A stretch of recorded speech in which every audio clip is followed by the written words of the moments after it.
Hello, welcome to OHmazing Entrepreneurs, real talk, shared growth. And I am here with my colleague and guest, Adam, from, Thanks for having me. thanks for coming on, from Ready.io. So, Adam, tell me a little bit about you and your company. Yeah, Ready is working with call centers to help train their employees. We call ourselves the 0 to 90 day platform.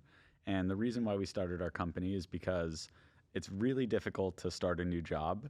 It's this constant challenge between a company that wants you to be up to speed and you as a new employee show up every day wanting to do better, wanting more feedback. That's really why we created Ready, is so that we can use AI to help power people. And so that's what we've been doing, is working with, and how we met, call centers who do a lot of hiring, a lot of training, and hopefully more retaining when they use solutions like Ready. Awesome. I know generative AI is all the rage right now. And I know personally, I'm super interested in getting into that talk. I've seen the product so far, and I was blown away. And I think everybody who's used AI has been like blown away by it. Like, oh my gosh, it's like generated an entire research paper Yeah. immediately. Well, for me, not having a software background, getting to experience building the software has been magic moment after magic moment. And then when you layer the AI on top of that, we have a lot of experiences where we will show something to a client that we're working with, and then they'll pick up their phone and be like, hey, buddy, you got to come down here and look at this thing. Or calling people in from around the office. And that's really fun, especially at our early stage, to know that something is working on that level, that there are those magic customer moments. Absolutely, absolutely. Well, a great story always starts from the beginning. So let's start at the beginning. When did you know, as an entrepreneur, like, but as a kid, was there anything like characteristic wise that you're like a little bit different from, say, your average? I had a few small scale, lame compared to what a lot of these guys at Stanford are throwing up in high school stuff, but it definitely was something that felt like it was in my blood as I sort of look back through the narrative. The police were involved one time, but Oh, that only for illegally parking cars. Me and my dad would park a bunch of cars in our driveway for Boston College football games. We lived super close to the stadium. And there was never enough parking, so I'd go down to the street corner and I'd hold a sign like parking $30, and we'd wave people through, and we'd have a walkie-talkie, and we made a few $100 every game. And it was I was probably only 10 at the time, until one day I was walking back up to the house with a cop car, telling my dad, like, you can't just run an illegal parking lot. There are permits for these things. So that was my first experience with entrepreneurship, and ended in that way. But yeah, did a few other things. I started a local version of Monopoly and went around to businesses selling advertising spaces for Newtonopoly, where I grew up. And again, at the time, none of it was a coordinated plan to be an entrepreneur. I just thought they were interesting things to do, and it was a fun hustle. And so it wasn't anything that I wanted to navigate to where I'm at today. But as I look back and I'm trying to understand how I ended up here, those are moments that I think about. right, right, right. Well, couple questions. Are you a Boston College fan? Not quite, no. When you grow up in Boston, everyone's a professional sports fan, so college sports weren't as big there. Right. I grew up in the South, and Yeah, it's super SEC all the time. yeah. So, versus like I know the New York guys and the Boston guys are usually, NFL or something like that. That was the most fortunate part of childhood, being a Boston sports fan. Yeah. Fair enough. What's that Newtonology? Can you? It was a Newtonopoly, so it was Okay. like you could, through Monopoly or some other, I started a business club in high school. Again, not even thinking I wanted to get into business, but just thinking this might be fun and interesting. Right. And as part of it, they were like, hey, here are a bunch of different entrepreneurial things that you might want to do. And one of them was take Monopoly and build it for your local town, your city. And Okay. so that's what we did. And I went around door to door to businesses saying, hey, we're putting out this Monopoly game. We're going to try to sell it at the school. Will you buy a space as an ad? And, that's the same skill set you have to have today, of going door to door and trying to make sales. Oh yes. Trust me. I get that. A question. So since you started a club in school, I'm assuming, how were you as a student? Oh, that was no good. Yeah, that was, I in high school was able to sort of just make my way through it, and then when I got to college, I went to George Washington, and at that point, the bare minimum resulted in bare minimum grades, and it was a great experience for growing up and meeting the friends who I've had for the rest of my life, but never really felt like I took a lot away from that classroom setting and sort of influenced my decisions after to focus on getting super hands-on experience in the workplace, which eventually became one of the thesis for Ready, our company, which is you can read about a lot of things and how to do them, but until you actually start doing it, it's not going to be as sticky. Right. And you're not going to learn just by having someone tell you how to do it. Go Right. out, do it, practice, suck at it for a while, and then you'll get better. That's the premise of the show. Yeah. I want to, because I found, with myself, it's boom, we try something and you don't know. We make a lot of assumptions that, the market's going to want to buy this. Right. And you spend a lot of time and effort building a product, and then you bring it to the table and nobody buys it. Yeah. Yeah. I mean, I really believe in the super lean MVP of if you can get something out into the world that is any version of an expression of your idea and let people react to it, you're going to do so much better than you can on your own. Right. And so it's the same sort of concept of being out there, existing with other people, talking to other people. That's where you're going to learn the most from, not from just sitting, thinking, reading about it. Right. So tell me about, did you had mentioned some briefly, like, school, what did you want to be when you grew up? I went to school thinking I wanted to get into politics, and instantly, yeah, I was very big in high school. Went to the Democratic National Convention. I was a Okay. huge Obama guy. Like Okay. everything's going to change. Right. And my first year in college, I went to GW, which was a block away from the White House. It was Obama's first year in term, and I still, think the guy was a great president, but not a lot changed. Right. And I was like, oh, wait, I don't really want to do this forever. Right. And didn't really have a clue until through just luck, wound up with an internship at a movie studio. Okay. And that was the first time that I walked through the hallways and I saw a bunch of movie posters on the wall. And I was like, people get to do this for work? Right. Like, this is a job? Right. And that just became my obsession for, the next 6-7 years after that, working through that, and wound up in entrepreneurship in a very similarly lucky scenario of it started as something where it was a part-time just helping out a friend, Right. and really loved it and realized, wait, this is what people get to do all day long, is build products and solve problems and work really closely with a lot of brilliant people. Like, that's what I love. Right. So the part-time, was that whenever you first got it, is that ready.io? No. Okay. I co-founded a previous startup called Mix that was a alternative higher education sort of, don't go to a traditional college, Okay. go to our college. Okay. And, like I said, wasn't a great student. So a lot of that influenced my belief, and still to this day believe that there should be other options than the traditional system. Right. What we tried to do was open global campuses. We had one in Miami, one in Costa Rica, where students would take their classes online but live together in person, try to do a best of both worlds.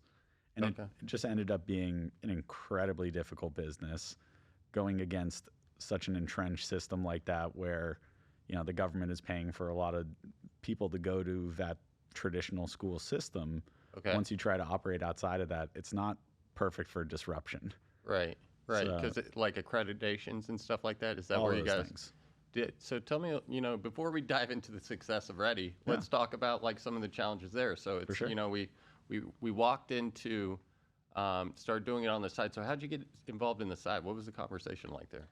So this was actually through a family member. My cousin was the other co-founder. Okay. And the conversation really started with, I need a little bit of help with one specific thing. And it was at the time choosing and setting up the locations. That might be something you're interested in. This was at the height of COVID, so film was not really a thing. Okay. And I was considering, hey, maybe I'll try something else out for a bit. And what started as one little thing turned into, it's a startup. There's a lot of stuff that needs to get done. And if you're the type of person who will do a lot of things, your role can change by the day. And it really went from, hey, you're just setting up the campuses, to, hey, go pick out all the campuses, to, hey, we need help running the day-to-day, to running the company. And that was the progression. So when you say set up the brick and mortar? Yeah. We Okay. had actual locations. There were hotels that we converted into micro campuses. Okay. Interesting. And so tell me about the accreditation. So I'm assuming that was like probably the biggest hiccup. It's, hey, I would pay to go to school here and then possibly just not be able to do anything. Like, what am I going to put on my resume, so to speak? Yeah, a little bit of that, although I think that the resume topic has gotten much more broad in the last few years, Right. thankfully. Right. With a lot of online programs, certification programs, non-accredited programs for industries that don't really require that to get started. Right. At the end of the day, I think fundamentally one of the largest issues was we weren't even B2C, we were B2S, so business to student. Right. And if you're thinking about a startup, that means that you have to go and sell the student, and then you have to go and sell the parent too. Right. And you're doing all of that without accreditation, without some of those tools that you were mentioning. But overall, if you're trying to grow really fast, it's a very difficult funnel to manage, especially when it's a year-long decision that people value as a life-changing event. Right. So they're going to do a lot of vetting. And it was a small enough organization where there was only one person doing all of those sales calls, essentially, which was me. Yeah. So I have to meet with, each student, not once, not twice, not even 5 times, like more than that, to get them to the place where they're ready to go and do this thing. And once they were there, I think they had an incredible experience, but getting there was really difficult. And that's just not how you can grow a startup. I think you brought up one of my favorite topics is knowing your audience, right? And I've never heard B to S, and that's such a good comparison because, like, you can, again, build this product and then who am I selling to? Because I can build a product and then sell the entire product to an organization. Right. I can sell it to another business so they can do it, or I can sell it to another business so they can consume it, or I can sell it to a consumer. Yeah. And so B to S is even another step. I can imagine that. Oh yes, I closed the student. Yeah, and there's huge products that are B2S. Right. And that are really successful startups that are out there, but they're selling them at price points that a student can afford. Right. And the price point for college is not something anyone in America can afford. That's an issue that everyone is dealing with right now. Right. So you're either getting the government to give you a bunch of loans forever. We didn't want to contribute to that whole process, really. Or you're having mom and dad help out. Right. And at the end of the day, relying upon, convincing the student, then mom and dad helping out, again, that might be a thing that can and should exist, but it's not a startup. Right. And startups are specifically built for fast growth. Right. And, especially during COVID, like we talked to a few companies like trying to rush to do the online test proctoring, Right. And trying to offload like, hey, I want to change the way that, education is done. And it's a very novel idea. And yes, it could definitely be improved upon, but series of challenges. So what was the falling out? Like, I'm guessing you ran out of time? Yeah. I think overall, we could have continued trying and making things work and pivoting. We had done so much of that. But at the end of the day, you need to be able to look at a business and say whether or not it deserves to exist as a fundable startup. And that's the difference, is that I do think that if someone else wanted to go out there and do something like this, that it would be an added value for the world. And it could be a business that someone runs profitably. Right. But it's not something that is going to be funded on a large scale and then grow very quickly afterwards to justify those valuations. Yes. You said my favorite word in the entrepreneurial space, pivot. So what is the pivot to you? The pivot. At the last company, I said many times that I was worried I was getting addicted to the pivot. Right. And just because I enjoy trying new things and throwing stuff at the wall. But the pivot, fundamentally, I believe, when you're thinking about it in a startup definition, is not just an adjustment, but this idea was wrong. We either need to radically change or we will not survive. Such as, can you give me an example of what that would be? Yeah, I'll give an example from ours. Was essentially, we had teachers on site implementing our own curriculum. Okay. And at a certain point, the job of going to Miami and then Costa Rica and then somewhere else and living out of a hotel wasn't naturally beneficial for any teacher out there. Right. It was a really hard job. Right. And I had tremendous respect for everyone who did it. But the last real pivot that it was exciting in the results, we didn't end up pursuing it further. But the pivot we made was, okay, we have to change this. Otherwise, it won't continue to work. What could we do?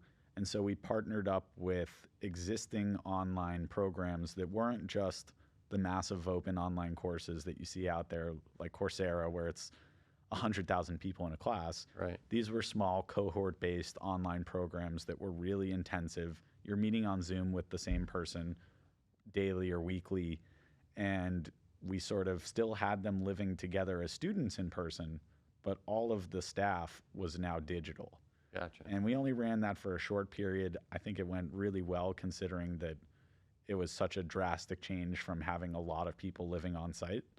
But that was a big pivot for us, which is, we need to change immediately. Otherwise, it's done. I think for any viewers who are looking for a really broad example of the pivot, the best one is Slack. Do you know how they pivoted at all? No, tell me. So Slack started as a video game. They raised tens of millions of dollars to develop a video game that was a massive bust. Yes. They released it and no one liked it. And they were sitting around with a few million more left in the tank, knowing that if they just threw that few million at the game, that's like lighting it on fire. So what could you possibly do? Well, in the development of that video game, they used a tool internally for their remote coders. This was before remote was super everywhere. Mm-hmm. So this was their tool to communicate that they built for their company because it fit their company really well. And so their coders in Vancouver and in Texas and in China, wherever you were, would all talk on this internal tool. And they loved it. And they said, hey, what if we tried selling this tool to other companies? That now becomes Slack, one of the most successful startup stories of all time. Yes, recently purchased by Salesforce. Wow. To compete with Microsoft and Teams and Yes, yeah. Look, I appreciate Slack is a wonderful tool. It's not my tool of choice, but all in all, it is a very cool app product. I say this all joke because we're Microsoft Gold partners, but I live and breathe Microsoft, but Slack's a very cool app. Yeah, and it just as an example of a pivot to be a video game to what Slack has become, that's totally, there's no shared DNA between that other than the fact that they used it. Right. And what was and this is the core of this entire thing is like, what's the thought process that goes through? You're looking at you've got X amount of employees and you've had, whatever they started with, 100 million, 10 million, whatever it was, it's arbitrary at the time. Spent all this money and time and effort building something, and then just having the guts to be like, you know what, we're just going to use our internal tool and deploy that. You have to have like the quarterback memory, they would call it. Like you can't go backwards and reassess old decisions. The other analogy would be poker decision making. So, right. If you are thinking about what happened in the last hand, you've already lost this hand in poker. But the odds, if you play the hand right by the odds, statistically over time, you'll have more wins than losses and you will eventually win. So I think that's part of the chutzpah it takes to make a pivot is you have to just know this is the right move for now. Previous moves may not have worked out right, but that shouldn't change the fact that we have to do this. Gotcha. Yeah, no, and it's, I think that's what makes or breaks. And then also, I'm with you. I love pivoting. I love looking at what we do as a company and being like, hey, this is working. Hey, this is not working. Or if I pivot too quickly and I don't know if I've given it an opportunity to fail or succeed. Yeah. Because like you definitely don't want to pivot too quick and like miss the boat on that. No, if you're doing a full on like the definition of pivot to multiple times in a month, Yes. then that means that hopefully you haven't left your current job or something yet. Like you're searching for the original idea. Adjustments should happen every hour and day Right. when you're building and working with clients. But Right.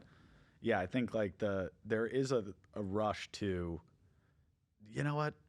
Screw all that. I'm going to do this new exciting thing. But if you're totally throwing everything out, then you might be at a point where you're still searching for the idea, Yeah. which is different. Yeah, absolutely.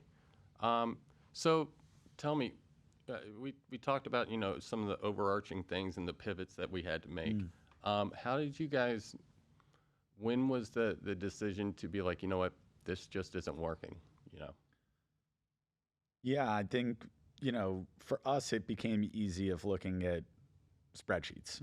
Right. Eventually, you can look at for a long period of time when money is projected to run out, and you could either run that down to the absolute end or you could do something about it. Right. And it got to a point where you're looking at 6 months of runway, and 6 months is not going to solve anything if you keep doing it exactly the same. Right. If it hadn't solved it in years prior. Right. It wasn't like we were just waiting for one viral post and then it was all going to magically change. It required a pretty wholesale change on top of that. So I think for a lot of people, it's just being honest to the realities of the situation and using that game theory of looking at the odds of your current chances. Don't let your any past success influence your assessment of your current situation. If the money's winding down and you think that there are not great odds that you're going to improve it with your current strategy, change the strategy. Right. Right.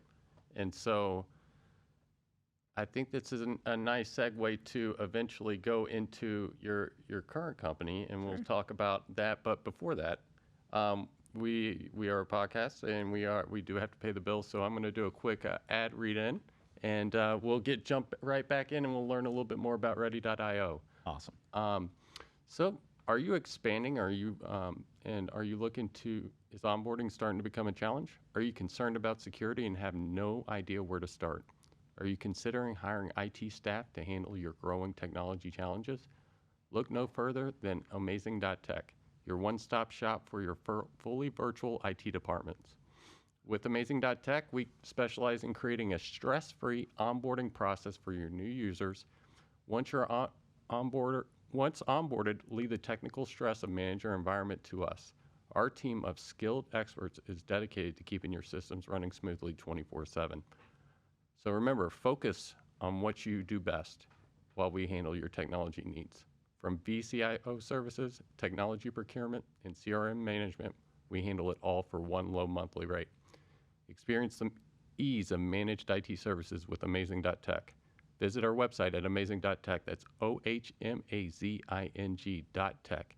Transform your IT worries into amazing results. Amazing.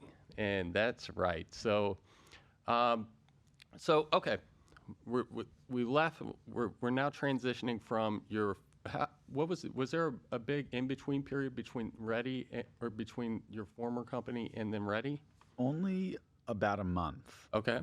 While we were trying to engage in different pivots for my former company, I went to an AI in education hackathon. Okay. And just saw how in one day people were able to build things that previously were unheard of or unthought of in education. Right. And from my perspective, whether AGI comes in 5 years, 10 years, or never comes, if the models don't get any better, what you can do today from an education perspective is already enough to be globally transformative.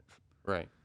So with that in mind, as things were winding down, I thought, well, I still want to play somewhere in the education space. Okay. I thought B2S, no more of that. Let's try to aim for something that's more B2B. Right. And in the month in between, started doing as much user research as I could, just talking to business owners about what their problems were. Okay. And from conversations with, where we met up with our shared client,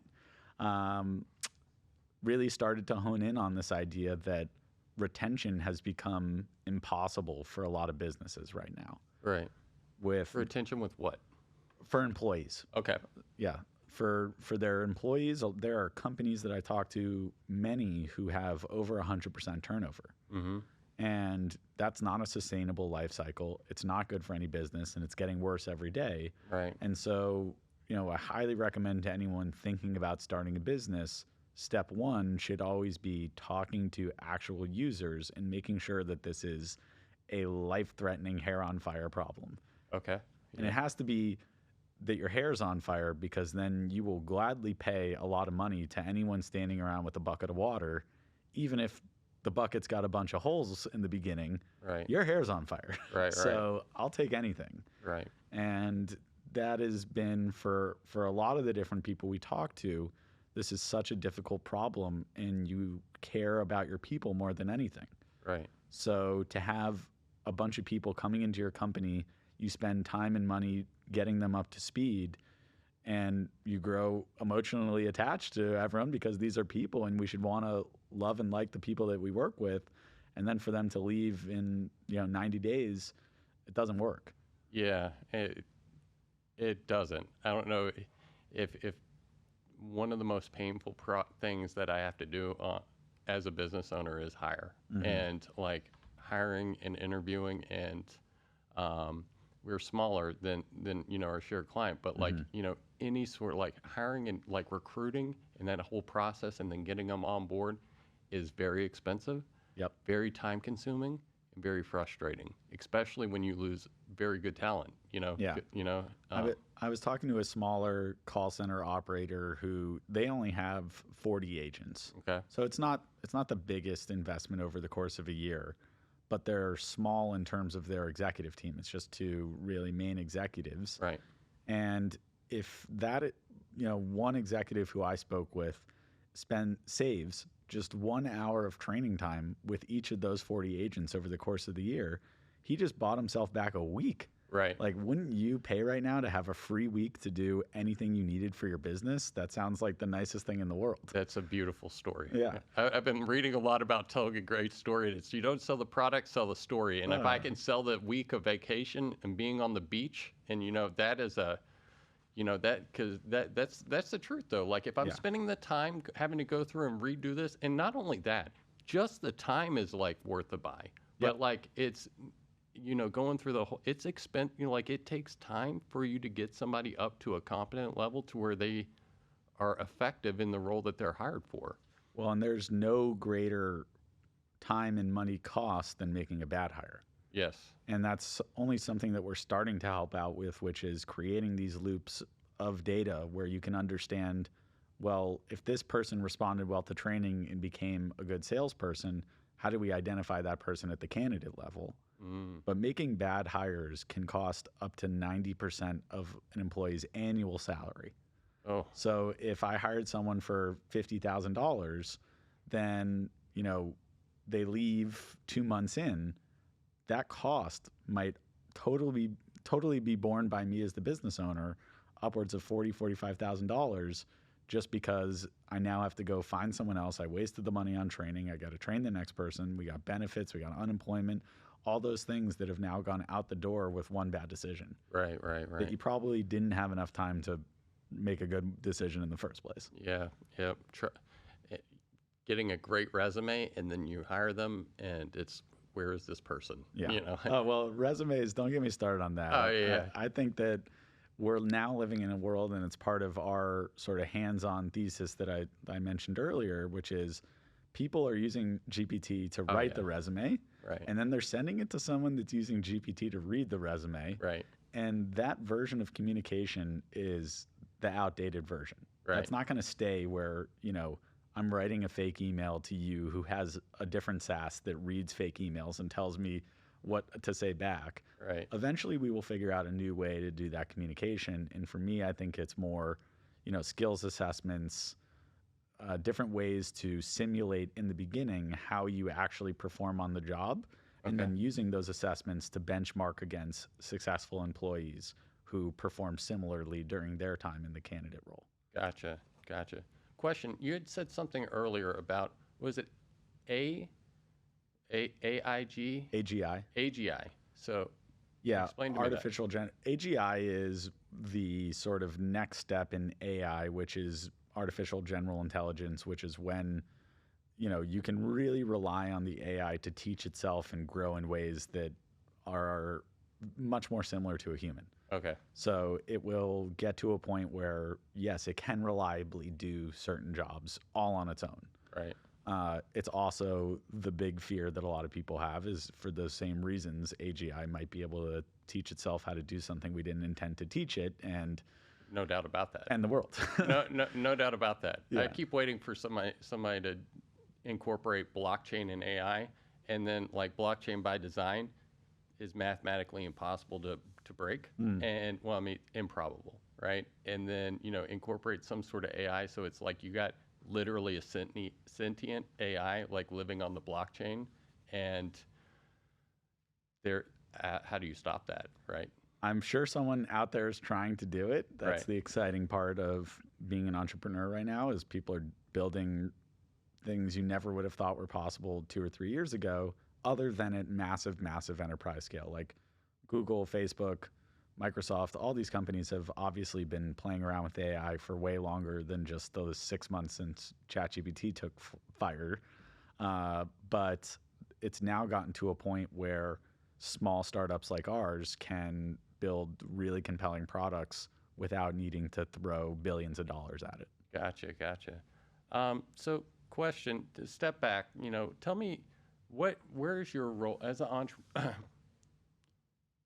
Well, where is your role currently as at your company? So you're an entrepreneur, you are one of the founders at ready.io. Mm-hmm. What is your day-to-day life like? For the most part, I'd call it the same that it's been at all my previous roles. It's just high-level problem solving. Okay. And something that I mentioned before with my last startup where, there's so many things that need to get done. Right. Whether it's been in the startups I've worked at or at the movie studios I've worked at. If you are someone who is attracted to solving problems and will go out and take on whatever comes your way, whatever someone's willing to give you, then there's not a lot of ceiling on people will continue giving you more problems as long as you keep solving them. Right. So for the most part, my day-to-day varies wildly. Okay. The biggest function right now is trying to, work with my other co-founder who's a technical co-founder. Okay. He does, 99% of the coding. I can help with very small things. But working face-to-face with our clients, investors, users, and just understanding what are we building here, what's the 5-10 year vision, and making sure that we don't lose that North Star through our daily interactions. 5-year vision, what is it? For us, it's helping everyone be better at their job for the first 90 days. Gotcha. And that's very different from right now our focus on call centers. But I do believe that everyone would benefit in their first 3 months at a job from more feedback. Right. And when it comes to AI, based on the use case, there has to be a level of accuracy. So if you're trying to use this in a hospital, it has to be 100% accurate. Right. If you're trying to use it in the military, it better be 100% accurate. I saw somebody talk about like, yo, I'm outsourcing my bookkeeping. Like it's bookkeeping's going away. There's no reason to have an accountant because of AI. And I'm like, I don't know about you. I am not doing that right now. Yeah. Like there is no way I'm putting no way. And not right now. You know, for sure, I don't know. You know, when it gets to AGI, you might feel fine. But for now, and if it stays, it's a question of whether that time even ever comes. But if it stays the same, we still don't have to be 100% accurate. We just have to be better than the competition, which is no feedback. Right. I just started a job and I'm afraid to talk to my manager. My manager can't keep an eye on me looking over my shoulder all day long. We can be everything, everywhere, all at once. We can always be checking out what you're doing and just helping guide you in the right direction based on your company's unique DNA. Gotcha. Like coaching.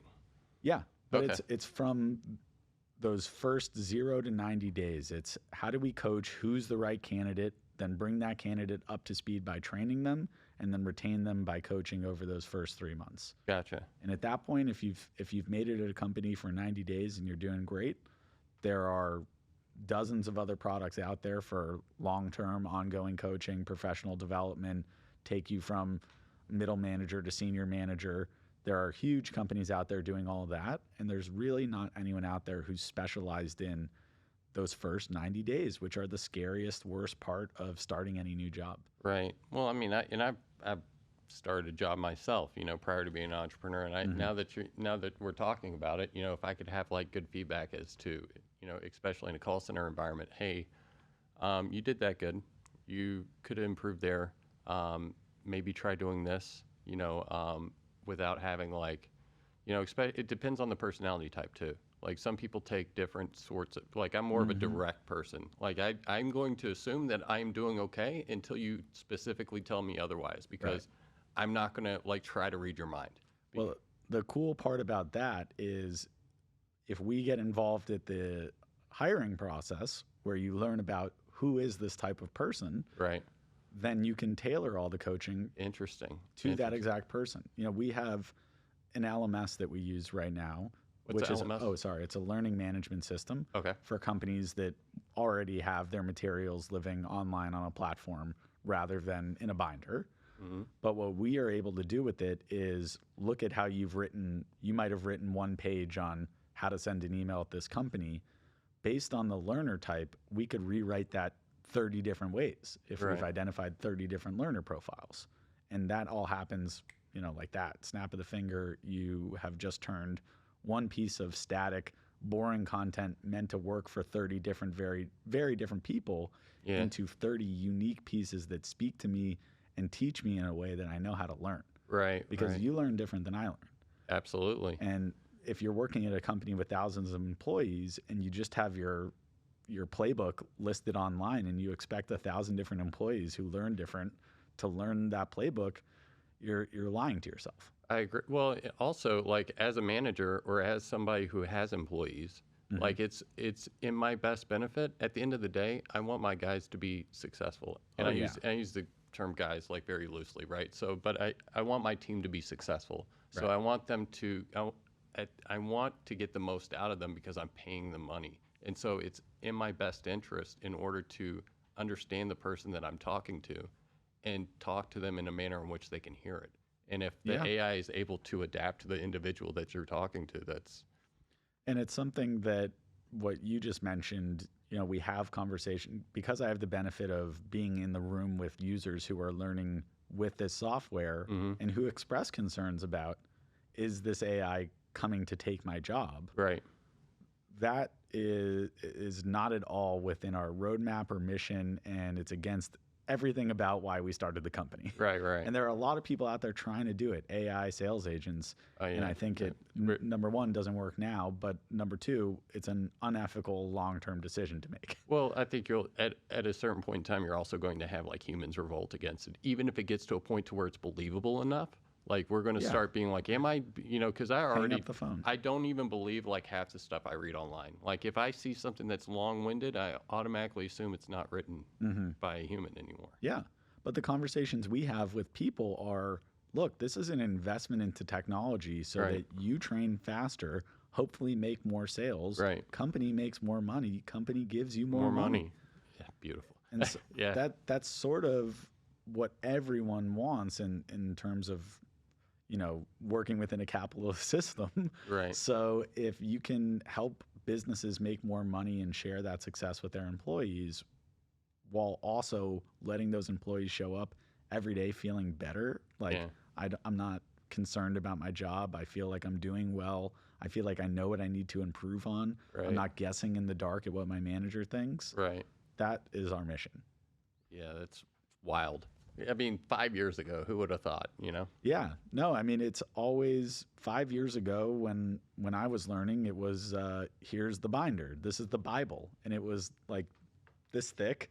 And it was 300 pages about if you are in this city, in this office building, go left off the elevator because you'll get yelled at if you go right. And that was, you know, the old way of doing it. And now I could have all of those instructions, you know, learned by our models, right, and coach you through the whole process so that I don't have to remember everything. But when I get to the building, it could be like, hey, make sure you go left up here. Right, right.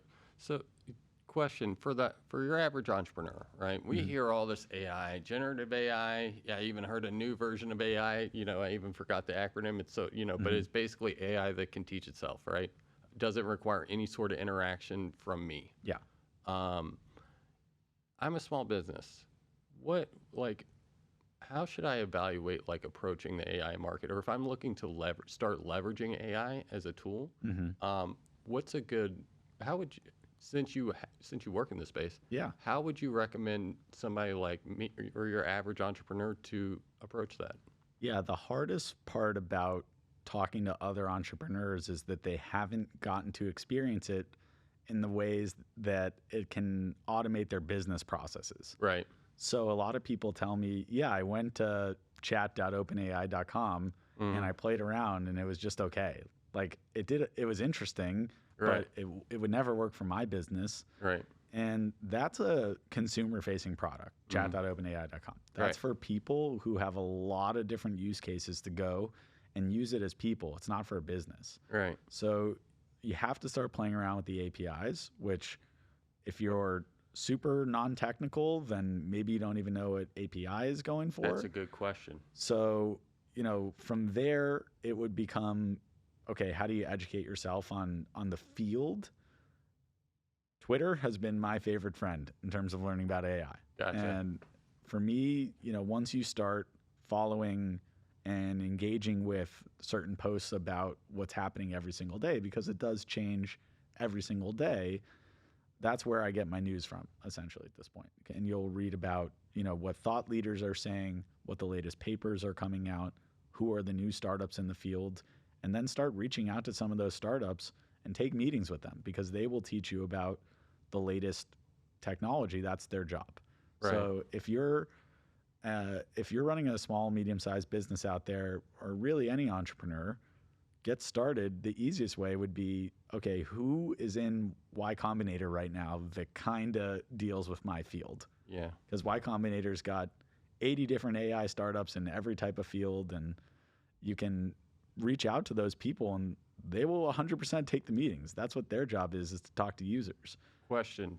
So for our listeners who may not know what Y Combinator is. Sure. Y Combinator is an accelerator-backed venture capital firm. Right. So they invite 50 to 80, some number in that range, startups out twice a year. And they go work in San Francisco and they go into this bubble where they just build, backed by some of the smartest investors and entrepreneurs in the world. Right. And it essentially is Harvard for startups. Yeah. So, you know, the badge of that approval is very valuable. And you know that if you're going to reach out to a YC-backed company, that they're going to be generally with it. Like they're going to know what they're talking about. It's a hard process to get into, as is anything in venture. Right. So they're also at the earliest possible stages of their companies. They are, most people show up there with just an idea, no customers. Yeah. So they will very happily, if you can follow along with the product launches and their listings, they put their emails on there and they say, please reach out if you are in this industry at all. Right. So that would be the easiest way for me to keep track of if I'm trying to start at square zero and I'm not trying to go right out and hire someone. I don't even know if that's a problem yet. Let me talk to some people who are building in the space and see what they think about my problems. Right. So you'd mentioned, VCs, venture capitalists, and angel investors. So if you're looking, just a very general question about raising, funds. Yeah. Where does somebody start? It's tough. Yeah. If you're just starting fresh without any introductions, Right. then I would say to start with those accelerators for sure, because it's not their job to look for introductions and referrals. Right. And for a lot of the big VCs, there's debate over whether it's a good idea or bad. You do need to get referred in just to get the meeting. And it's really hard, even after the referral, to get a meeting. Right. And then once you get a meeting, the odds of you getting an investment are 2%. Right. So that's that whole process. Yeah. And frankly, for most people, it is something that they think they want, but doesn't fit the business type. I'm not even sure whether today it fits our business type. I evaluate it on like a week by week basis. Right. So for most people, I would suggest, like, if you're thinking about starting a company, start with doing it on the side while maybe you have another job. Yep. Seeing if people have this problem. Have you found something where someone's head is on fire and there's not already super mature competition in the field? Right. And go out and try to make a few sales. Bootstrap in the beginning, but that's sort of been our strategy as of late, which is how much can we grow this company through revenue in the beginning stages, the earliest stages, when there's the most risk for any investor, Right. to get it to a point where it's slightly de-risked Right. and the terms for the investor are slightly less beneficial, but you still can grow a company fast if you have people who want to jump on board. Right. Yeah, because whenever I was the same way. Whenever I started my own company, worked it on the side, and I we started rocking and rolling, did it kind of as I fell into it, kind of progressed a little bit more, Yeah. got a couple clients. All of a sudden, you start thinking about, when am I going to make the transition, and then you start learning about, like, oh my gosh, like, how do I raise funds? How am I supposed to get this going? Because what do they say? It takes money to make money, Yeah. But what you did, again, to steal from someone on Twitter I saw today, was the best way to raise is by starting a consulting business. Right. Start with that. Right. Consult with people, because you're going to meet clients and you're going to learn about their problems. Mm-hmm. And if while you're getting paid to help them with their problems, you identify, hey, there's actually a huge market of people who have the same problem and I can build the solution. That's the other thing that people gloss over a lot is, if you aren't the best person to build that solution, you're not going to get funded either. Right. So there's a lot of people with good ideas, but if there's someone else out there who can beat you to it because they execute. if they have more domain expertise or knowledge, or if they have a platform and you don't, that's like platform risk should be every startup's main concern in the beginning of whether I pursue this is, could Facebook roll out that as a feature and totally squash you? Yeah. If so, it might be a good idea, but it might not be worth you raising money to go do it, because no one wants to lose someone else's money. That's not a good feeling. It's better than you losing your own.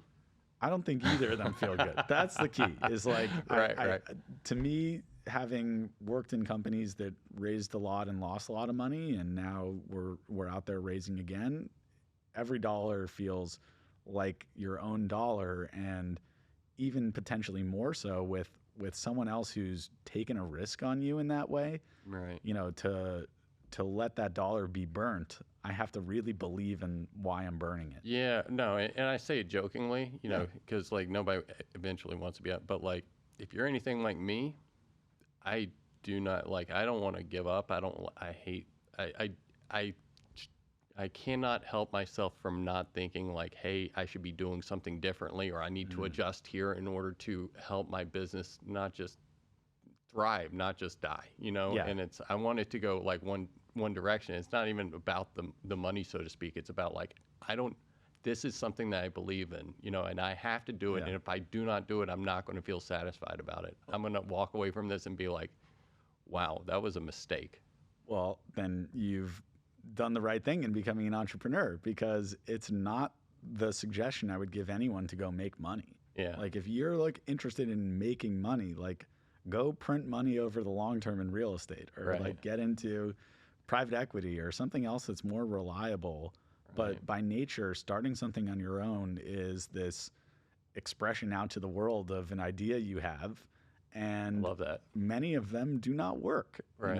and that's just again, assess it as poker odds. Most of them do not work. Right. So for you to assume that yours is going to work, that's the irrational confidence you have to have as an entrepreneur. Right. I read a book, $100 million offer, and he was spitting out statistics from the small business, or the small business division of the government, and like it's 0.4% of companies get to $10 million in revenue. And I know I'm talking like millions. Some people, that's not a huge company. You know, that's a smaller size company, you know, and to get to 10 million, 0.4%, it's, to get to 500,000, to get to being your own, to starting a business and paying yourself that's a lot. Like, I have so much respect for people that can get to that level, and to, hire an employee and learn about different things. It's hard. And if you want to be an entrepreneur, you better love it. Yeah. And it also blows up in your face so many times, Right. because it's a roller coaster type business. It's why I enjoy that.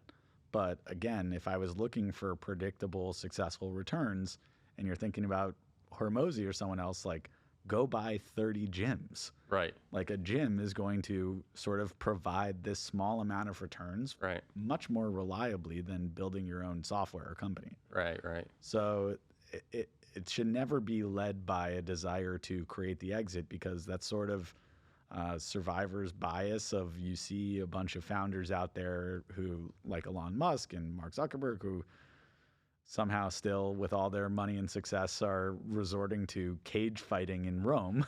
Love it. But- Love it. What an epic story, But, right? yeah, but those are the very few compared to the many others who tried, admirably failed, and hopefully it grew their lives and success in a different way, but it doesn't always lead to the paycheck. Gotcha. So, tell me your biggest win. Biggest win? Gosh, that's a tough question. I'd say the biggest stroke of luck I had was, as I was trying to, going back to early in my career, navigate, okay, I've been an assistant for 3 years at the time, which is how long the process is of listening to people on phone calls before they'll let you place a phone call. Right. And I had worked with really impressive people, but I really wanted to get into the room. And so I switched jobs to a different studio, working for a different, head of the studio at the time. Okay. And, it was a difficult job that a lot of people before that hadn't been super successful at. But because I had come from an even tougher environment, for me, it was a delight from every single day. And the fact that we got along really well and built a relationship of trust for those first 6 months was a small piece of luck. And then a larger piece of luck was that right at those 6 months in, my boss got put onto an animated movie franchise, overseeing the whole thing. And from that day, literally, he walked out of the meeting where he was assigned, and he was like, you got to be in the room. You got to help me with all this stuff. It's too much. We were a small studio. We made an animated movie in half the time and money than anyone else ever has made it. Wow. And it was a box office disaster. But our process was very successful, and to be along for that ride of, trying to build a brand, selling to Walmart and Hasbro and Alibaba and all these other massive companies to build this franchise moment, Right. going through the process of making a movie and developing a TV show, all those things wouldn't have happened if I didn't land on this one desk. Right. So we're about wrapping up, but if you could share one final thing to our listeners, what would it be? So tough. I could talk about myself for hours. Fair but enough. Okay. No, one final thing. Gosh, I should have put thought into that. But I'd say, for anyone who's listening to this show and thinking about either starting a business or scaling a business, the key thing for me is really just that process of the roller coaster, And if you think that you are interested in a dynamic sort of life where you have ups and downs 10 times throughout a day and you want to go for that ride, I highly encourage anyone thinking about it to make that jump. And not to speak for my co-founder, but he was at a defense contractor working a very stable job, but it was just too stagnant. Right, right. And so he, gave up a lot of salary to come and ride on the roller coaster. Right. And so really it comes back to, and you were curious about money and exits and that stuff, like those things are the added benefit to a life well lived. And I do so much enjoy the process of going out and falling flat on my face every day and figuring out how not to do it. Gotta love it. Yeah. No, I'm with you. So tell us how to reach you.